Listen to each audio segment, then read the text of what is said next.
Pag-ibig ko rito ay umaasa pero nganga. Parang totoong buhay. O bakit? Napagdaanan ko yan. 17 years akong umanga. Diba? Pero, syempre, huwag natin kakalimutan kung biguman tayo sa boyfriend, sa love life, huwag natin kalimutan na may mga pamilya tayo na talagang totoo at genuine ang pagmamahal. Saan mo binubo sa dalawa? Langganang may tato. Go, Tita Ethel. Ngayon sa my last question for the love. Go ahead, Tita. Tell us your story of love in All You Need Is Pag-ibig. Ano? Sa inyo lang ang kwento? Hindi, yung kwento yung dalawa dito, hindi ba? Kasi ang susunod nilang series, All You Need Is Pag-ibig. All You Need Is... Yung story of love. Okay, story of love. Okay, go! Tell us your story of love in this movie. All You Need... Paano kayo Yung kakaibang klaseng pag-ibig. Anong klaseng pag-ibig nagkaroon kayo dito ng dalawa? Kasi hindi ba kapapalabas pa lang noong Bride for Rent, ibang klase yun. Dito na naman ang pinakita niyo kung klase ng pag-ibig. Palagay ko naman hindi kayo for rent dito pareho.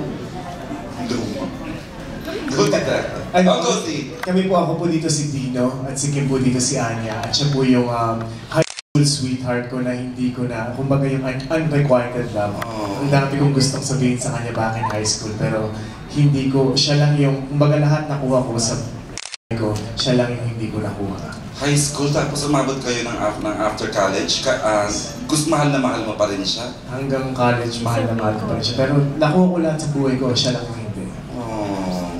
Kim, magkayari kaya yan sa tunay na buhay. Ay, nabig na naman yung cellphone nun. Alis ba? Bingi-bingi, Hans ko lang Bakit nga, Kim? Ano ba yung journey ng high school pa lang eh? Bakit hindi kanya naman? Ikaw lang ang dahil sa, frustration niya. parang yung love namin, parang hindi natuloy. Kasi meron ako mga obligations sa buhay na last na yung love.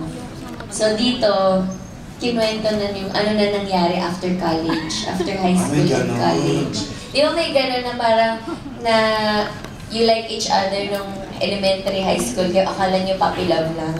Pero nung tumagal, as years pass by, mahal nyo pa rin pala ang isa't isa.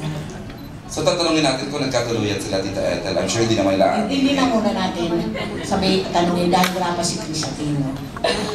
Hindi po darating? Hindi po siya.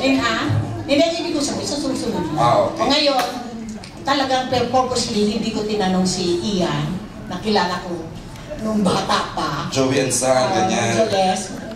Kaya, ngayon si Chit daw ang magtatanong. Sige. Okay, Tita Chit. Ayoko nalileft out si Ian dahil maganda akong tanong sa kanya. Bukod sa pagiging gobyerno din sa buhay ni Jody, gusto kong malaman bakit niya yung kalang nagkaroon ng ka-love team.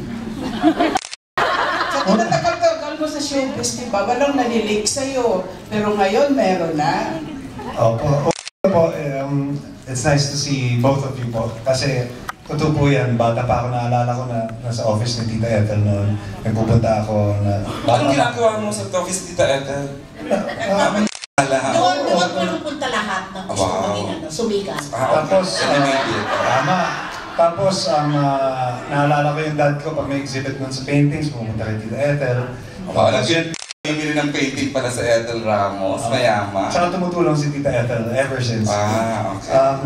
Anyway, dun po sa tanong nyo, actually, meron kaming show ni Jody dati na anak pa kita nun? Saan darating ang umaga? Anak ko siya nun. Kaya nung ito, for pangako sa'yo, niloloko niya ako. Sabi niya, grabe, anak mo ko dati, ngayon love team na tayo. Sabi ko sa kanya, huwag kang mag-alala, ang next show natin, nanay na kita. Bilog ang mundo, ano? So, yun. Go, Tita